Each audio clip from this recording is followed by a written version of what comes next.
মঞ্চে অভিনয় আর জীবন অভিজ্ঞতা শোনাচ্ছেন অভিনেতা মুকিত জাকারিয়া। অনুপ্রেরণা যোগাচ্ছে যা দর্শকদের।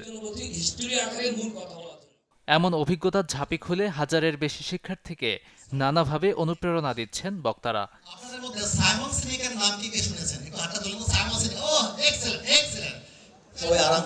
দেশে প্রথমবারের মতো অনুষ্ঠিত হল how to be a global public speaker summit. রাজধানীর খামারবাড়ি কৃষিবিদ ইনস্টিটিউটে যে আয়োজন করে প্রফেশনাল পাবলিক স্পিকিং ফোরাম। আয়োজনে অংশ নেন দেশের বিভিন্ন প্রান্তের হাজারের বেশি প্রশিক্ষণার্থী। আর আয়োজনে মূল বক্তা ছিলেন অস্ট্রেলিয়ান ব্যবসায়ী ও খ্যাতনামা পাবলিক স্পিকার হেমি হোসেন। আমার আজকে এই সাকসেসের পিছে মেন রিজন ছিল যে আমার communication. I love to meet with people, I love to talk to people. So আমি বিলিভ করি যে আজকের যে প্রোগ্রাম এর মাধ্যমে আমাদের এখানে যারা আসছে, যারা এখানে আসছে, তারা কথা বলা শিখবে, তারা তাদেরকে নিজেকে প্রেজেন্ট করা শিখবে।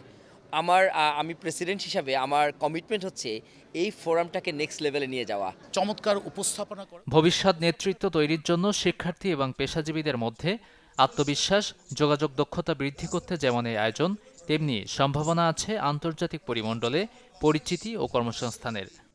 যেদের কারণে কিন্তু আজকে আমি এখানে স্ট্যান্ড করেছি, জাফিফে স্ট্যান্ড করেছে, যারাই করেছে, হিমি হোসেন যিনি স্ট্যান্ড করেছে, প্রত্যেকের কিন্তু একটা অন্যরকম জেদ ছিল। সেই জেদ থেকে কিন্তু চমৎকার জায়গায় দাঁড়িয়েছে।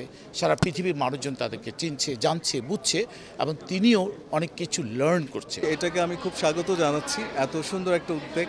আর এটা আসলে বাংলাদেশেই ফার্স্ট আমরা দেখলাম যে হেমি ভাই খুব একটা বড় সড়ো করে একটা আয়োজন করলো। আর আশা করি এটা কন্টিনিউ করে গেলে ভালো কিছু হবে। আর আমরা যারা আছি মিডিয়া পার্সন, তারা অবশ্যই আছি থাকবো। দেশে পাবলিক স্পিকিং ও নেতৃত্ব প্রশিক্ষণের এই চাহিদা আগামীতে ক্যারিয়ারে ভিন্ন মাত্রা যোগ করবে বলে মনে করেন অতিথিরা। গাজী আনিস, চ্যানেল 24, ঢাকা।